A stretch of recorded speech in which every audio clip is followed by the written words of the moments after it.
Well, first off, let me start off by thanking the Startup School for being gracious enough to invite me here again to chat. And obviously, I want to thank all of you for spending your Saturday morning on such a beautiful day here to listen to me jawbone a little bit. What I'm going to do here is talk a little bit about how Sequoia sees the VC business, more specifically, what we think it takes to build a really great company. What I'm going to do is try to get through the presentation reasonably quickly, because I really want to leave some time at the end for a Q&A.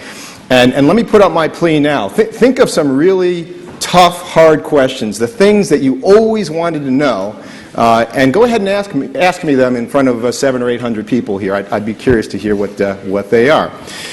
Before I talk about the business in general, I'll talk really quickly about Sequoia Capital. First of all, how many of you have heard of Sequoia Capital? Just go ahead and raise your hand. All right. I'm not going to spend a lot of time on the history of Sequoia Capital. We were founded by Don Valentine in 1972. We are very well known, obviously, for our early stage business. What is less known about us, however, is that we are very active in both the growth stage business, which is larger, more established companies. More importantly for this crowd, though, we are very, very active in the seed business. We care very deeply about that business. Part of it is self-interest. Some of the greatest companies we've had the pleasure of being involved with started with a $200,000 or $300,000 initial check. So I wanted to make sure folks understood that about us. We have been fortunate enough to invest in 700 companies. We've had more than our fair share of IPOs and more than our fair share of M&As over the last 35 or 36 years. Over the years, we've been known for our investment activities right here in Silicon Valley and up and down the West Coast. And our geographic focus is something that we're almost legendary for. Having said that, we have expanded that geographic focus now to, over the last 7 or 8 years, 3 new geographies. We have significant operations in Israel, in China, and in India. We're still very focused on those geographies. We have separate general partners in each of those offices, but we now have a global footprint. We tend to invest around the world in 5 major areas: services, software, systems, semiconductors, and sustainability. We're well known for the first 4. The last one is something that we've become active in the last 5 years. We began investing in this somewhere in the 2003, 2004 time frame with our first investment in a battery company called A123. In the last few years, we've made several investments in this area. Now, notice that I don't call it green tech or clean tech. Our view is a lot broader than that. We think of it in terms of sustainability. Some of our investments aren't what you'd call classic clean tech investments, but they do affect, we think, the sustainability footprint of the energy business.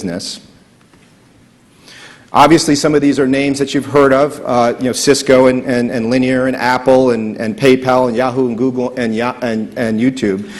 It's easy to associate us with these big, really huge, successful companies, but you need to keep in mind we're early stage investors. When we got involved in these companies, the founders looked a lot more like this, and more importantly, the products looked like the products at the bottom. You've got the Apple one there, and Steve and Sandy and Len, the founders of Cisco, with their first Cisco router.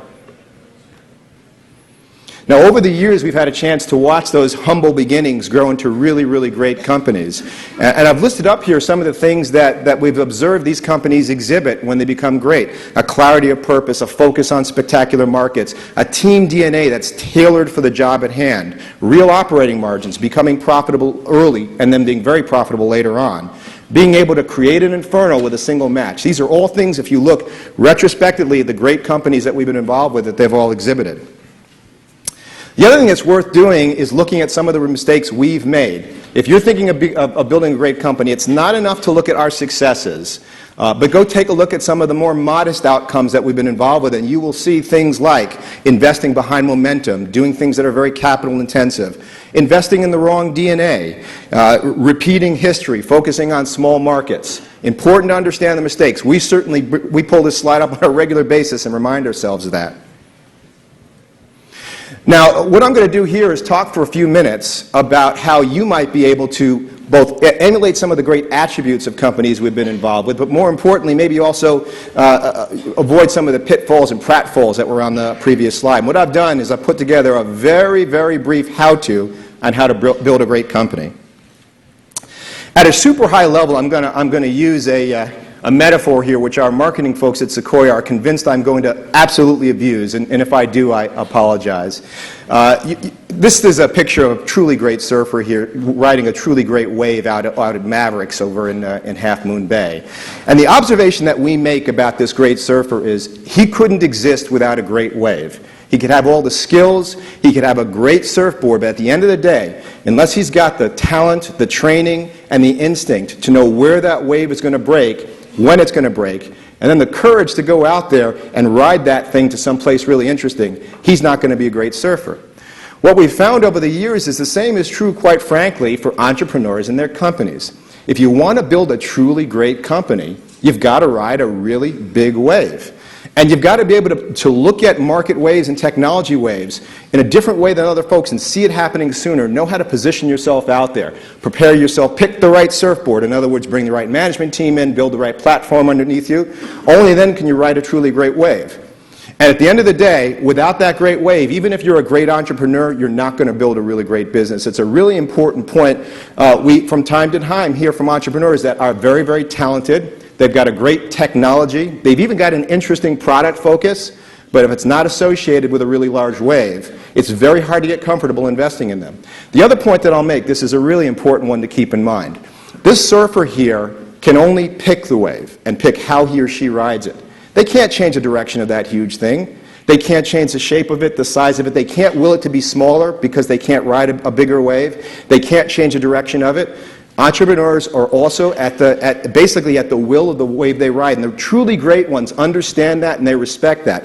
Their differentiation is being able to identify not just the wave, but when it arrives, how it arrives, the shape of it, and they figure out how to uniquely ride it in a way that takes them somewhere really great. So what I'm going to do here is dig into some of the things we think entrepreneurs do in order to select their waves and ride them in a way that takes them to really great places. The first is market insight. It's not enough to ride a great wave. You've got to understand the markets that get created by these waves. The first thing that we look at, and we hope you'll look at as well, is the size of the market you're targeting. Size matters. At a very high level, the first thing we look at is total addressable market.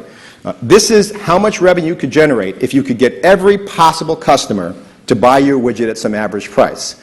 And the reality of this is if your total addressable market is $100 million, you can't build a $300 million business in that market. What we observe over time is that the challenge of small markets is even deeper than that. Not only can't you build a big business in a small market, scale works against you in a small market. Oftentimes it's hard to build even a small business in a small market. Small markets have issues like customer concentration and lots of competitors and fragmentation. It's not enough, though, to understand the size of the market. You've got to understand a little more about the structure of the market. There's a total addressable market, but you've got to peel the onion and understand which portion of that market realistically can be served. This is the SAM. And you've got to peel it one more time and understand structurally how much of that market can you get? What is going to be your share of market? Something else that matters a whole lot when you're picking a wave and you're picking a market is understanding the dynamics in that market. Are you entering the market early? Are you entering the market late? Is it a quickly developing market or is it a large established market? What are the trends? What kind of leverage can you have in that market? What's the competitive landscape? The stage of the market matters as well. You've got two columns here. On the left side is the column which are the characteristics that companies exhibit when they join an existing category. These are typically called late market entrants. The dynamics are that the market is usually large already. If it's not, you have to wonder why you're building a company. You've got to be able to leverage price and performance because your customers are a lot more opportunistic. You've got to be willing to live with lower gross margins and a lower market share. And history sort of teaches us that while you can build interesting businesses if you're a late market entrant, the outcome is generally an acquisition, and the legacy that you build as a founder and a founding management team is more about, at best, a single generation reign. Think about Calpana in the early 90s, the Ethernet switch company. Those of us who've been in the networking business certainly remember it as a very important company that created a brand new product category, but they came to market quite late. And in the end, they were acquired by Cisco. They became an important part of the product line, and the founders and investors and management team did well there, but they didn't build a dynasty. Now, if you look at the right side of this slide, what you're doing when you're going into a market early is you're defining a new category. This gives you an opportunity to start when the market has a very, very small size and ride explosive growth. You tend to leverage things like IP and functionality and brand. Your customers tend to be fairly loyal. You're the only solution in town. You can have large market share, and you can have high gross margins, and you can dream about being a financially independent company that someday goes public. More importantly, if you've got all of that and maybe a little bit of luck, you can build a dynasty.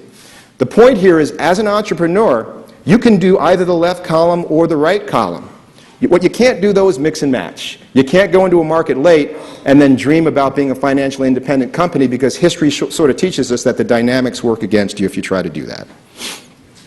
The next step, once you've figured out the wave in the market, is you've got to put together a compelling offering. Ideally, what you want to do is you want to focus on folks whose hair is on fire. The reason why you want to do that is because folks who are on fire tend not to ask a lot of embarrassing questions like, how long have you been in business? How much cash do you have on your balance sheet? Have you ever had a job before? Frankly, they don't care about that. What they're really looking for is a fire hose.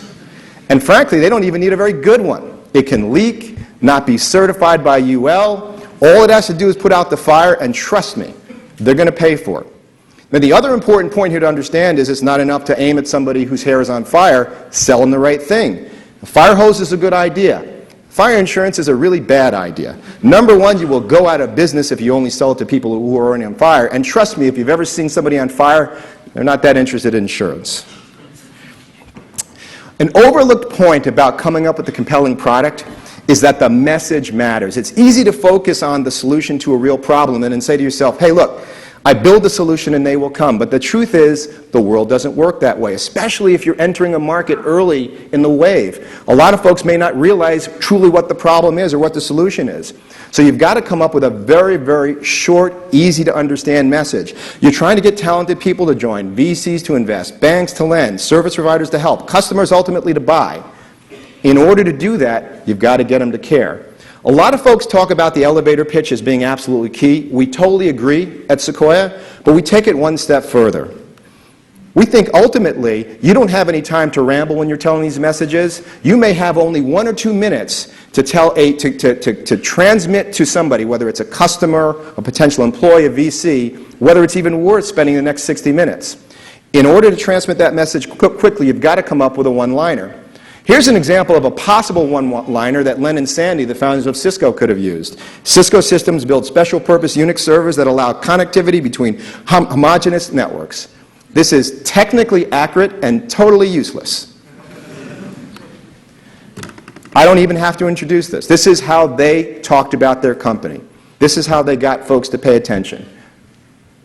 You've got to come up with a one-liner, and it should be a warning sign to you if you can't. Maybe the problem isn't simple enough to communicate that way, which has its own issues, or maybe you don't understand it well enough yet, either the problem, the solution, or your customers. But we think it's very important to get this down. So you've got a wonderful product. You're aimed at a really big, high-growth market. Well, how do you win that market over a period of time, keep all the competitors at bay, and build that huge dynasty that everybody wants to build? Well, the answer is you've got to start with an unfair advantage, but more importantly, you've got to pick an approach that builds more unfair advantage over time. Now, in the beginning, you are this little guy fighting that sumo wrestler. The only advantage that you have, trust me, is that you're really hard to see and you're a whole lot faster. Otherwise, he will grab you by the neck or something worse, and you will get hurt. The other thing you've got to leverage is your ability to iterate rapidly. Look at the first few products from these truly great companies. Look at that Yahoo page.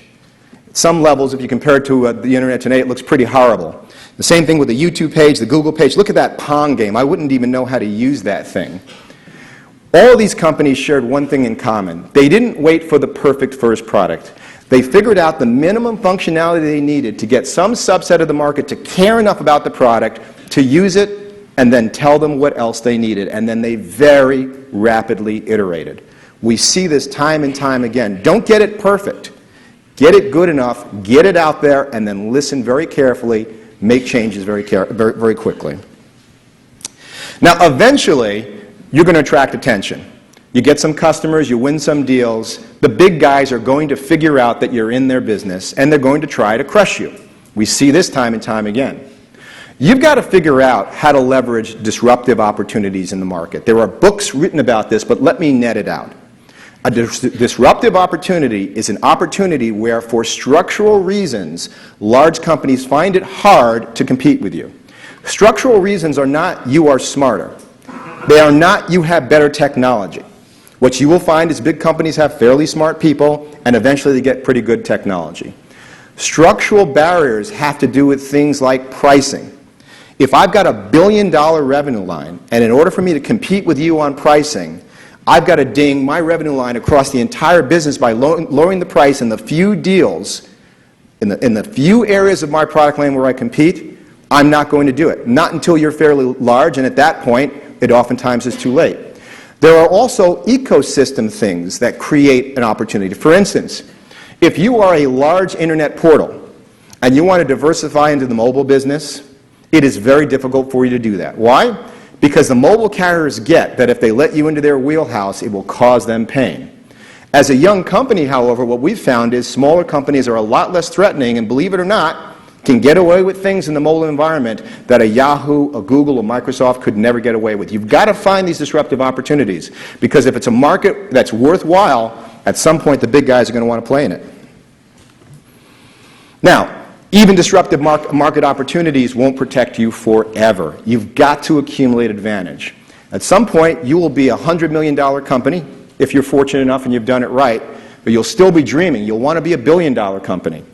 No disruption is going to keep a big company from putting you down at that point. You have to have over time accumulated advantages. There are a bunch of them here. You can leverage technology. It's kind of hard. You can leverage design and domain knowledge. But what we found is the most powerful lever are things that have network effect. Business process reorganization, partnerships. These are things that become very sticky over time.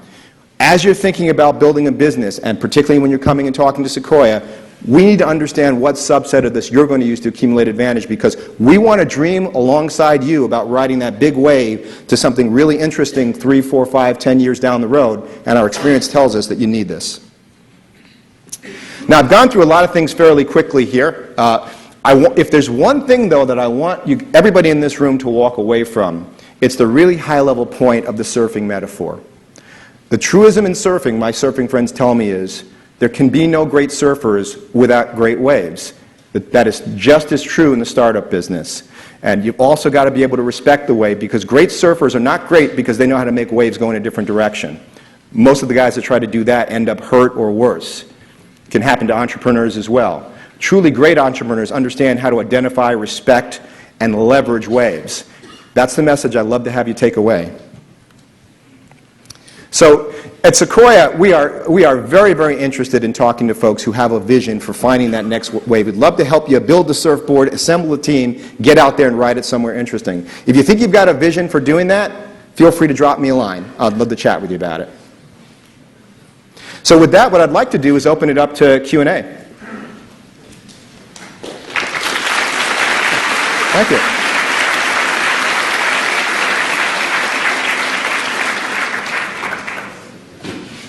I'd like to ask, you said that the entrepreneurs are the people who can identify the waves and then ride them.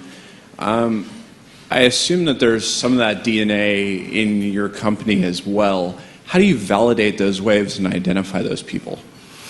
Well, it is true that a lot of us come from operating backgrounds, and we can leverage that experience. But, truly the way that we try to validate these things is we go out and we talk to the rest of the world about it. The advantage of doing what we do is we have a long sort of tail of former entrepreneurs that understands markets well, and we tend to leverage them as a resource. Thank you. A lot of people in here are hackers, and a lot of your talk was basically, it seems like you almost have to be an expert in marketing for a lot of this stuff. And a lot of people start with this simple idea of build something people want and let the market work itself out. And you're talking about all these structural advantages and stuff. And quite frankly, I mean, we're not necessarily thinking along those lines. How can we do that? Well, they talk about great writers writing about things they know about. I think great hackers, frankly, develop solutions to things they know about. Focus on what you know about and try to find an intersection between that and a large number of folks. If you look, the vast majority of our founders are not marketing professionals. Frankly, they are technical people. The slight extra step that they take is they think, look, there are 10 problems I could solve that are interesting to me. What is the intersection between those problems and things that affect 1,000 people or 1,000,000 people? It takes a little bit of effort, but surprisingly, as human beings, we're not all that different from each other. You may be surprised to find that of the 10 things you're thinking of solving, 2 or 3 could apply to a very, very broad group of folks. Take the energy to find those, and I think you'll find your way towards a big market. Thanks so much. Hello, my name is Brennan. I work in the adult entertainment industry. and I was wondering what factors would you invest in that type of company, and also what are some issues you would face as a VC if you're thinking about it, and any advice you would give? So, I don't know how many of you have ever been in a hurricane. I've been in a few. I come from the East Coast, and I'm going to tie this back in just a second here. You stand on the shore and you watch some of the waves that get created by a hurricane. They're absolutely massive, but they are absolutely unrideable to any place interesting except, the hospital. Not every great market wave is rideable at a super high level. Now, the interesting thing about your business is if you figure out the right way to ride it, which is not at a really highly visible place at the top where you can get knocked off, but kind of lower on the wave, it can be a very profitable and a very interesting company. And you're going to find investors that are going to want to invest in that. But it is tough to ride that kind of wave in the kind of society we live in to the type of outcome that VCs, for instance, like Sequoia, are super comfortable with. My question wasn't so much about the whether it was profitable as a business, whether it was a viable business. I believe the idea I have is extremely solid and confident, meets almost all of the criteria you just mentioned. But whether or not you guys would have issues in investing in that, and because of public face and stuff like that. Well, what I'm saying essentially is that we would have difficulty with that, and the issue is that that's a very, very tough business to build into a large publicly traded standalone company because of some of the sort of mismatches between what society looks for in those sorts of businesses and the attributes of most adult entertainment companies. It's not to say it's not a great business, as you've confirmed, typically they are, but it is tough for a Kleiner Perkins, a Greylock, and a Cell, a Sequoia to get comfortable that we can invest in a company like that and build it into a large, independent company. Okay, thank you. Paul Graham has written an essay where he mentions something about the importance of geographic location for a startup. And you're famous for having invested in a lot of companies, specifically in the Silicon Valley area. I come from Minneapolis and St. Paul, and my limited experience with the venture capital community there is that it's a little weak. And so I'm wondering if you could comment at all on whether Sequoia is interested in funding companies outside of Silicon Valley, or if not, how important you think it is for startups to relocate to a startup hub like San Francisco or Boston. So there's really two separate questions there. There's a question about fundraising and picking a venture partner and the geographic impact on that. But there's a larger question in my mind of where you really think the best place to build a company is. We're not focused on the Silicon Valley because we think there's some sort of abstract benefit of the Silicon Valley. There's this very specific thing that keeps us focused here, and that is it's a very fertile ground for growing businesses. One of the number one limiting factors in companies that have great products and great markets is finding great people. You can find a small number of great people just about anywhere. In our experience, Silicon Valley is the easiest place in the country to find a very large number of them. A lot of VCs think that way, so as a result, it's not so much that we don't know how to get on an airplane, because in many of our other pursuits, our late-stage business, for instance, we do get on airplanes, but we understand the value of coming to the Valley. So I guess this is less about a commentary on the quality or lack of quality of VCs in other places in the country. I would encourage you to come here because I think for most markets this is an easier place to build a really great company. Thanks. Hi, I had a very similar question, so I'll ask if you could specifically comment on the question just asked in the context of Europe. Well, Europe doesn't have an equivalent of Silicon Valley, there's no doubt about it. But there are areas in Europe where there are VCs and there is reasonable access to human capital. And I would focus on those areas. In Great Britain, for instance, there's a sort of a pocket of folks there. And I do think that it's a bit different coming from Minneapolis to the Bay Area versus coming from somewhere in Germany or France to the Bay Area. See, in Minneapolis, that company's core target market is likely still going to be the U.S. And so they're not really putting a whole lot of distance between themselves and customers by moving from Minneapolis to the Bay Area. When we talk to folks in the UK or in other parts of the world, we tell them, look, it'd be great if your market were in the United States for you to come here to the United States, and if you did that, come to the Valley. But most folks don't build companies in, for instance, the EU to go after the US as an initial market. They focus on the EU, and if that's the case, my recommendation is to find the best place in the EU so that you don't get too far away from your customers. As a slight follow-up, would you then consider funding them if they're going to stay there? We have done, probably in the last 2 or 3 years, 2 deals that way. We don't do it out of the U.S. office. We do it out of the Israel office because they fly through London and Germany as they're coming to the States. It's tough. It certainly won't be 2 folks in PowerPoint. There's got to be a little more to the company in order for us to get involved. But it's doable. Frankly, what we'd really rather do is help you find a partner in the geography that you're working in and work with them as the early stage investor. And if at some point it makes sense for us to become involved, then get involved at that point. Thanks. As you were speaking about waves, I wanted to get your opinion of where do you see the next stages of monetization on mobile and mobile across other apps, and also widgets, and where the next space you see these apps are going to go to. Do you see it moving beyond the whole sponsored to other models of monetization? Well, first of all, you've just talked about 2 very, very large waves, the social media wave and the mobile application wave. Both have difficulties in monetization. I happen to be on the board of companies in both those categories. I can tell you both have their difficulties from a monetization standpoint. I think the key thing in the case of the mobile business is to understand the complexity of the ecosystem. There's an obvious way, frankly, I think, to make money in that ecosystem, which is to offer some form of payment support. And you've already got a sort of a payment relationship with the carrier. You've got your phone with you just about everywhere you spend money. The thing, though, you've got to understand is the carriers have figured that out as well. And so it's probably not a great place to go. So the places where we try to invest in are in the most obvious applications where folks are likely to spend money. And if you look at that, it's social style applications or gaming applications, and indeed we've got investments in both those areas, and we're beginning to see the early signs of traction in both those areas. The social media space is a much more complicated environment in some ways because there really isn't a business model around widgets. Widgets grew up in an environment where things were basically free, and we played around. I'm on the board of Rocky, and we've messed around with every manner of non-advertising monetization of widgets. Maybe someday we will find a way to make that work, but right now the focus is on building new and interesting ad units in that space, and in that area it's becoming a very interesting business, mainly because of the huge amount of time that very important demographic groups to advertisers are spending in the widget space. So my guess is the first revenue wave there is absolutely going to come behind advertising.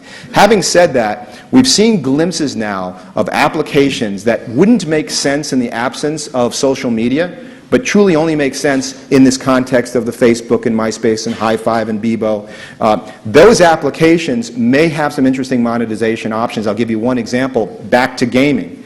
A game in a social environment has a huge opportunity to leverage things like digital goods, as an example. And we're seeing the beginnings of that happening right now. And we're looking at companies, and we know there are a lot of entrepreneurs out there. If the first wave is advertising, the second wave in the social media space very well may be digital goods. And I'd love to talk to you or anybody else here if you've got some ideas about that. I'll give you 2 hints since you've been so valuable. Think, make the users and the developers money, and think savings for the enterprise and the companies. Because the mobile guys opened up T-Mobile and Verizon for 2 reasons. They don't know how to make this stuff. They don't mind charging 10, 20, 30% like PayPal's does, and just collect the money. Let's chat after the meeting. Okay. Yeah. I was having a more general question about how you figure out your startup is worth what it is in the future. Like you said, you have to figure out what the structure is and then the share of the market. My question is, if you're doing a startup and you figured out kind of the structure and you got some customers and you got a good idea, and how do you figure out what will happen in the future to figure out what's the share of market and how you raise money for it? It's a really good question. It's a particularly tough area. For better or for worse, we don't like top-down sort of analysis. We tend to like bottoms-up analyses, and what we really respect are very powerful proxies, analogies, metaphors, some way to tie the problem you're solving back to money that's already being spent. And so what you do is you sort of look at the problem, and nature abhors a vacuum. What we find, there are some folks, even in really early markets, that are spending money on the problem. You start with that, you use it as a proxy, and you extrapolate from there. And if you can come up with 2 or 3 reasonable approaches, they're not going to be perfect, to do bottoms-up analyses, you can have some confidence on that. You're not going to get it down to the number of hundreds of millions of dollars, but you'll tell the difference between a $1 billion market and a $100 million market through that approach. What if there is very few in the same area? No, I'm sorry, could you repeat? What if there are very few people that are already doing what you want to do? Well, sometimes that's a wonderfully positive leading indication. it makes it really tough to size the market, and we look very, very closely at the entrepreneurs and their background then, because it's a huge leap of faith. For what it's worth, we find it tough without some form of analyses to invest. We've done it, and in a few cases it's worked out. But if you're so early that nobody is solving the problem, you do have to ask yourself the question, is it a hair-on-fire problem? Thanks. Well, thank you very much. These were wonderful questions. I appreciate your time.